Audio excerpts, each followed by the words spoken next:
Move on to my boys. Orlando City. Jason Christ, first game. So it's a bit. To be fair, I don't want to just jump in here, but it seems it just feels a little bit embarrassing for the likes of yourself now, doesn't it? The new era of Orlando. Why? Because flying, scoring goals, winning games. It just seems like yesterday's news now. Well, it's all right. Just throw your boyhood hero on the. Don't throw on the fire. Heath on the fire, because he will bounce back. Adrian Everton. There's a T-shirt in the Everton shop with Adrian Heath on. Man, don't get it. He will bounce back with Atlanta or Seattle. He did a letter last week, didn't he? He did. And it was really nice, really heartfelt, really touching. Basically just saying he loved Orlando.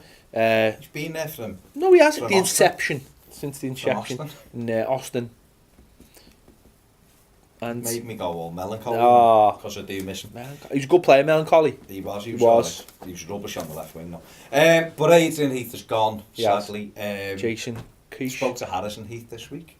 Yeah. Little conversation with him. He's doing all right. Injury. He's on the road to recovery. Ran the other day for the first time. Get well soon, Harrison.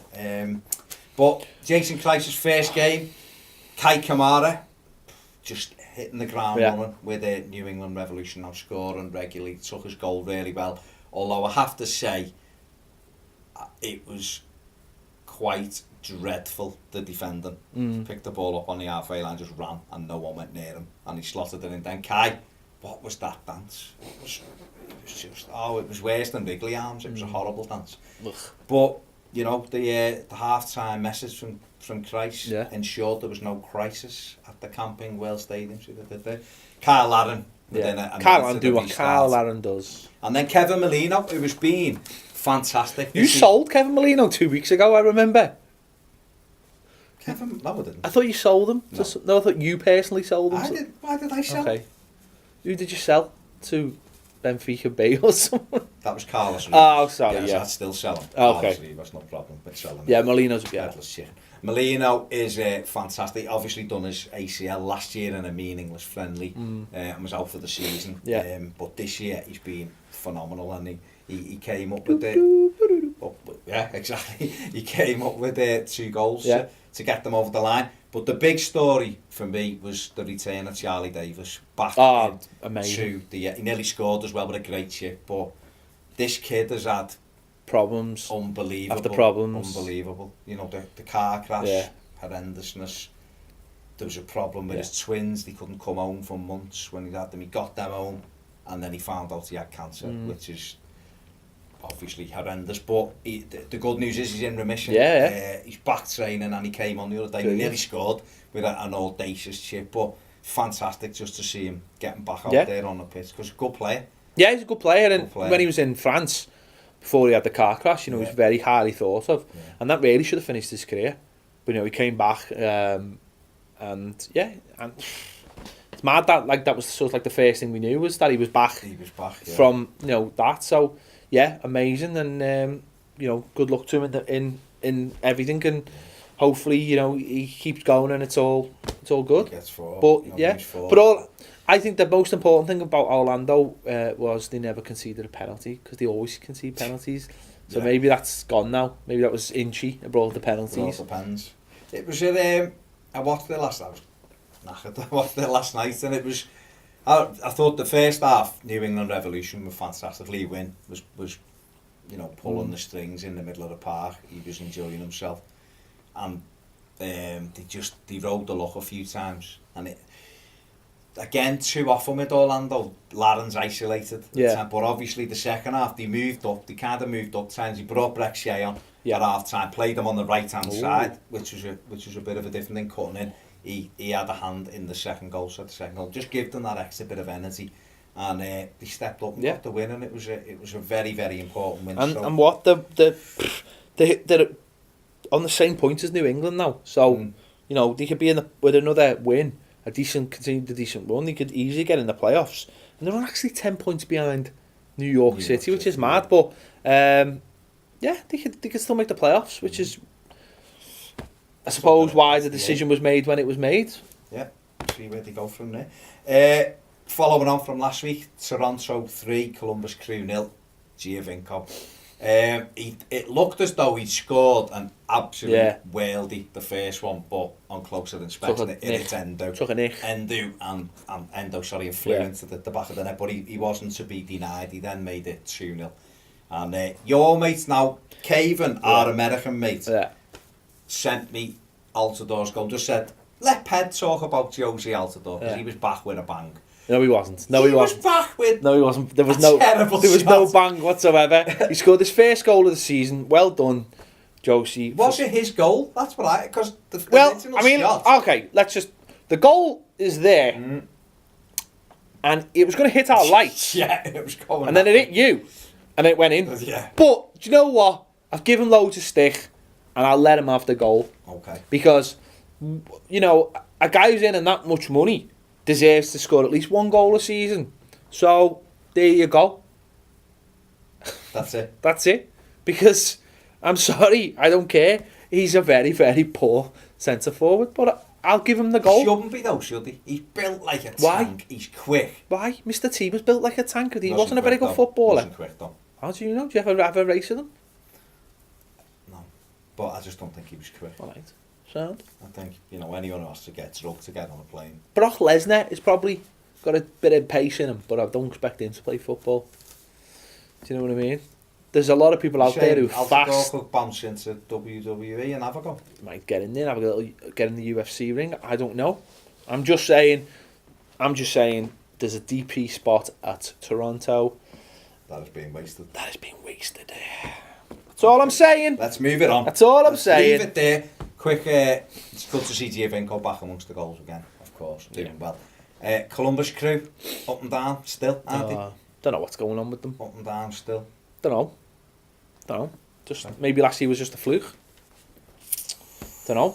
Just haven't rekindled the partnerships that were so influential last season. Kamara leaving, Kai Kamara leaving, and the Higuain spat, and Ethan Finley, who was on fire last year, isn't scoring goals. Justin Merrin stopped scoring goals. I just think that's why, I don't know. I know it's got come and gone, but I think the Kai Kamara situation was one of the most childish things I've ever seen in football. And for the club to just let him go. It's like, how would you just said, listen, get your head down and sort yourself out. You're too good to ship you out. Unless there's other things going on that, Yeah, of course. And the final game of the week, the reason why my eyes are very blurry this morning, is Houston Dynamo 1, San Jose Earthquakes 1. Houston, we said before, traded Giles Barnes. This game was fairly even, what I can remember of it. Houston took the lead through De Lima, and it was that man again, Wondolowski. What will he ever do when his legs give up? Because they're going to have to do something, aren't they? He's literally the only. They've got Amirikwa, I never remember his name, and he's looks great for 2 weeks and you don't see him for weeks and weeks. Dawkins was doing well the other week, he dropped off a little bit, but they haven't got any other threat other than Wondolowski, really. You know what, without going into much, I don't know. I understand why they can't attract more players, better DPs, because I'd love to live in San Jose. It's mad, isn't it? It's got a boss like Maybe they've just got something that just says we're only having Wondolowski. That's it. That's a real. It's amazing. One final little thing we do before we move on to the final video we're going to do is, I'm going to bring this here. Right, your club. Yeah. Emmanuel Frimpong. Oh yeah. Is on trial at Sporting Kansas City. Now he's been around for ages. Me and you think he's a bit of a loon. Yeah. Because just his career says he's a bit of a loon. I had a look up. I thought before he was about 28. He's 24. Oh, he's a kid. He's been around forever. He's only played 68 professional games. And he made his debut for Arsenal 5 years ago. Do you know He's played 68 games. Let me just go through. He played 16 times for Arsenal. Yeah. League and Cup. He played 5 games for Wolves. 5 games for Charlton. Sorry, 6 games for Charlton. 6 games for Fulham. 9 games for Barnsley. And 28 games for Ufa in Russia. He was sent off on his debut in Russia for arguing with a fan. He said the fan had made a racist gesture and he'd give him loads of them. back. He was released from that contract in April, so he's a free transfer. Yeah. He's on trial at Sporting Kansas City. He's a good footballer. Do you know what? But he's mad. I was going to say, this could be one of those signings that could just be like, they get him and they're just like, this kid's amazing. There was like, I mean, there was always talent there. Yeah. But he was like always on social media and stuff, like bigging himself up and like calling people out, living the Premier League like lifestyle and stuff, and you were like, who are you? And that's what he's famous for over here more than anything else. Yeah. He dropped bombs everywhere. People used to just rip people. People used to just say you've been frimponged and all this kind of thing. I mean, he's not like a. I wouldn't say he's like a bad lad. Like he causes trouble by like fighting and stuff like that. He's just very childish. He's just a big kid. To me, he's a bit like he's a poor man's Balotelli. To me, he's like not as he has mad. He just needs to get his head down. And who knows? It could be the place to be. Listen, I'm sure being somewhere like Kansas will be. I mean, don't get me wrong. He's just been in Russia, but I'm sure Kansas will be like a. I'm trying to phrase this in a way that's not going to sound. He's lived a London life, and maybe he just needs to go somewhere and have a little bit of a more quieter life. Get his head down playing football, not be pulled left, right, and centre by different people, and just get on with his football. And he's coming to an age now where maybe we talked about Giles Barnes earlier. Now, for different reasons, might be the same kind of thing. He might be able to cut a career in MLS, which builds and builds and builds. Exactly. I mean, if he can get him playing, he's definitely a good footballer. Just quickly, I just mentioned Balotelli there, pictured smoking in a cafe today, seasons a couple of weeks ago. Obviously at Liverpool. Yeah. I personally don't see many takers in Europe for him. No, there's no takers in Europe. So, is MLS a possibility for him? Would it be? You've just said there about Frimpong. Balotelli, for me, there's something in there, there's a player in there. Could he come over to MLS and reinvent himself almost by... Yes and no. What I would say is, I think he'd love being a big fish in a little pond. Yeah. But it'd have to be the right club with the right manager who could handle him. I think... See, it'd be one of them. It'd be a major investment by somebody, and they'd need cast iron assurances and guarantees and ways out. Yeah. But I don't know whether he's that. But I don't know if he's bothered. Yeah. I don't know if he cares enough. He looks as though football gets in the way of his life now. That's how I look at him, because he's had more than enough chances, and he keeps going. This is gonna be it. But I tell you what, though, if he did come to MLS. That would be a big coup. That'd be amazing, just for the because he's pure. He's box office, isn't he? Box office. But it'd have to be the right club, and I don't know whether there are actually any clubs in. Maybe next season, maybe in Galaxy when Gerrard goes, maybe he could be in there. I don't know. I think for him, it'd be a good move. Yeah, I do. I think it'd be a great move. What can you say? To finish off, I was going to do this in a separate video, but I'm just going to do it in this one. We had the MLS All-Star Games. A couple of lads who we know very well. Yeah. We're over in that vicinity, and we weren't. But the MLS All-Star Game, Ped, I mean, for me, there's a lot of fanfare around it. I think but I just think it's ruined by the fact that it's Arsenal. It was a terrible game of football. It was a terrible game of football. And they were changing players left, right and centre.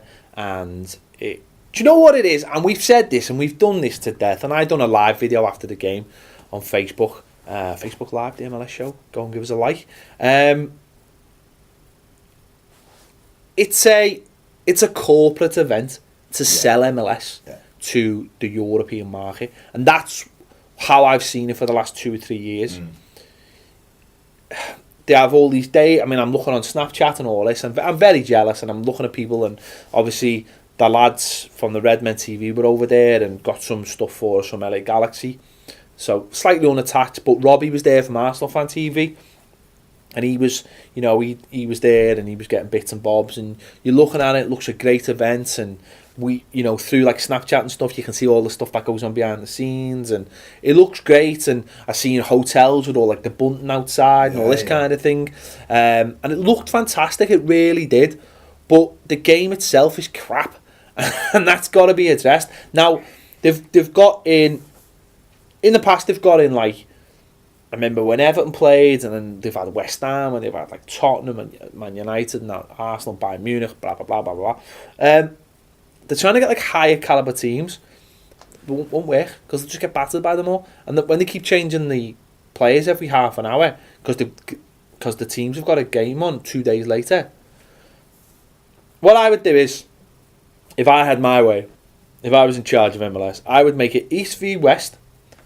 I would say we play on a Saturday, or we play Saturday, Sunday, then no one has a game, and all that week is everyone it's like an international break. Yeah. So everyone goes and everyone does training and press for a week, play the game on the Saturday or the Sunday, and no one has a game till the following Friday. Yeah. Make it East versus West, and do it properly, and have real rivalries. Now maybe this won't happen. Maybe this could be something, if they ever get a balanced league and they have East Division, West Division, and those teams don't play each other, maybe then it would work really well. East v West, we never play, and have a good go, and make it like an international weekend, and make it like a whole week of doing press and selling it. And sell it to the American audience. Forget about trying to sell it to the European audience. Sell it to the American audience. That was going to be my thing. I believe it's East v West. I think I understand why they do it. I understand why you want Arsenal there, or why you want Bayern Munich or Barcelona or whatever. For all the reasons you've just said, selling it around the world and everything else. But the biggest thing for me that they can do is sell it to their own people. And you sell it, create the events, but I mean, the problem for me is, does it still get played at this time of the year, or does it become a precursor? How do you do it with an MLS Cup, say, and do you not involve them players? Is it a season opener as a charity? What I would say is, I know I'm saying selling to a European audience, but I think there's a European audience within America as well. So they're trying to sell it as well to people who have European teams. We've got, at the moment, you're seeing like the ICC over there. You're seeing 105,000 sellouts, 80,000, 60,000. Seeing top European teams playing each other with massive sellouts. They're trying to sell it to those people as well, of course. Those people who don't like MLS, who only like Premier League, Bundesliga, Serie A, La Liga, whatever. So they're trying to sell it to those people as well. But I understand that. But think about all the players who are not playing when that game's happening. I mean, Gerrard never played. Robbie Keane never played. Tim Howard never played. If you had East v West, then you're splitting the talent down the middle. So you haven't got like this player playing half an hour and then that played half an hour. You can give like top players an hour against each other, and then make subs. You know, do that. I think that'd be much better. It's the best of MLS against each other. Well, the other thing as well is that if you're splitting East v West, you've got a chance of being represented. Everyone's got a chance of being represented. Whereas if, at the moment you're just doing all of it, you're always going to pick. I know they have coaches pick, and I know the fans pick some of the players and all that, but I just think it'd be better right down the middle, and the East Coast has all of their players, and the West Coast has their squad of 22 or whatever you want to do, and you get it together. You make, like you say, a big fanfare. It'd still be exciting. People would still go. People would still love all of that. Just, film it, bounce it all out, do the whole fanfare as they do, and sell it everywhere, because it's moved on as well. I understand why they changed it and why they wanted to bring top teams over to bring the level up a little bit, and they've done that. And I'm not saying oh well, the MLS teams will get beat every year. It's the fact that when the game starts, they're chopping and changing, and you're getting like two different teams and players going off after half an hour, and the opposition, no wonder they're going to win, because top European teams have got a good chance against the MLS All-Star anyway. But when you're going into the second half and you're making so many changes, I just think they need to say, right, imagine Kaká Pirlo, Villa, Lampard versus Gerrard, Drogba, you know, Robbie Keane, all these players, you know, I think it'd be brilliant. So that's up to MLS. And it's about the conference wars then, isn't it? Who's the best, the East, or West? You know, let's have it and build it like that as a real rivalry rather than just, here's a collection of players who are playing against Arsenal and Arsenal win. And then you go, oh, did Arsenal win that game yet? And then it like dies, and it's almost like Arsenal came, won and went. It's not like what's the standing, what's the feeling afterwards about the MLS, you know, about the MLS All-Star game. It's whatever Don Garber wants. No, would it be better playing against the national side? Well, someone actually made a really good suggestion on the live video, and they said play it against the Mexican League. The best players, the all-stars of MLS versus the all-stars of the Mexican League. And I thought that would be a rivalry. That would be a rivalry. You know, 1 year in Mexico, 1 year in America. You'd be like that. With the rivalry, you'd be worried, wouldn't you? That's why for me you'd have to do it towards the end of the season. I'll put it slap bang in the middle. Where it is. Slap bang in the middle. You know, it's not going to turn into be some big, you know. You never know. No, it's not. Rivalry. Don't forget, the Mexican teams would be thinking themselves, we don't want to do that. So I think it would be like quite reserved, but it would just for the fans though. I mean that's again, it's the Mexican market. It's the Santos. Exactly. Imagine that. It'd be amazing. Let us know what you think in the comments section below. Is it time to rejig the All-Star game? Everything else we talked about, is Emmanuel Frimpong going to be a good signing for sport and Kansas Can City? Frimpong play beer pong? That's an important question. I think that's an important question. Maybe you just nickname him Emmanuel Beer Pong instead. Maybe that's the way to go. Do it. Reinvent him. Would Balotelli be a good signing for any MLS side? Let us know as well. Me and Ped will be back with you next week. Don't forget to give us a like on Facebook. Follow us on Twitter. Do everything else. Ped will even Snapchat sometimes, maybe. See you next time on the MLS Show. Move on to my boys. Orlando City. Jason Christ, first game. So it's a bit. To be fair, I don't want to just jump in here, but it seems it just feels a little bit embarrassing for the likes of yourself now, doesn't it? The new era of Orlando. Why? Because flying, scoring goals, winning games. It just seems like yesterday's news now. Well, you know it's all right. Just throw your boyhood hero on the fire. On the fire, because he will bounce back. Adrian Everton, there's a t-shirt in the Everton shop with Adrian Heath on. Mine. Don't get it. He will bounce back with Atlanta or Seattle.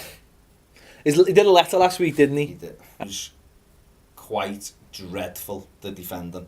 Picked the ball up on the halfway line, just ran, and no one went near him. And he slotted it in. Then Kai, what was that dance? It was worse than Wrigley Arms. It was a horrible dance. Ugh.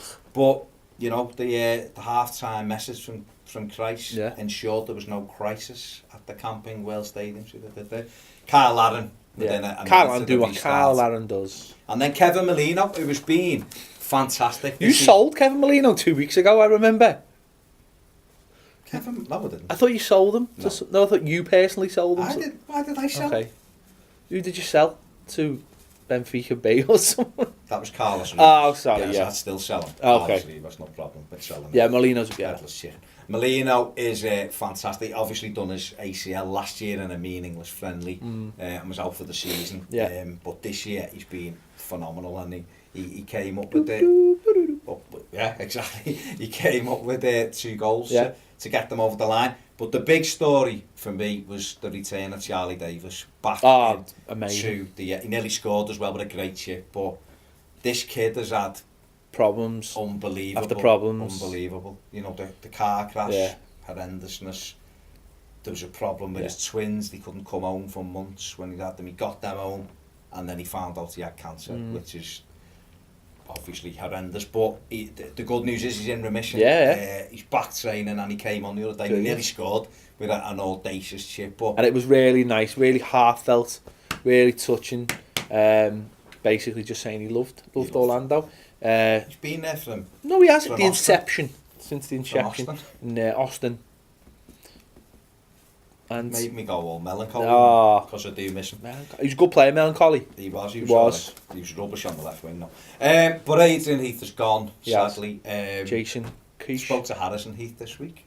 Yeah. Little conversation with him. He's doing alright. Injury. He's on the road to recovery. Ran the other day for the first time. Get well soon, Harrison. But Jason Kreis's first game, Kai Kamara, just hitting the ground running with the New England Revolution now, scoring regularly, took his goal really well. Although I have to say, it was fantastic just to see him getting back out there on the pitch, because he's a good player. Yeah, he's a good player, and when he was in France, before he had the car crash, he was very highly thought of, and that really should have finished his career. But he came back, and it's mad that was sort of like the first thing we knew was that he was back. From that. So amazing, and good luck to him in everything, and hopefully he keeps going and it's all good. I think the most important thing about Orlando was they never conceded a penalty, because they always concede penalties. So maybe that's gone now. Maybe that was Inchy that brought the penalties. It all depends. It was I watched it last night. I watched it last night, and it was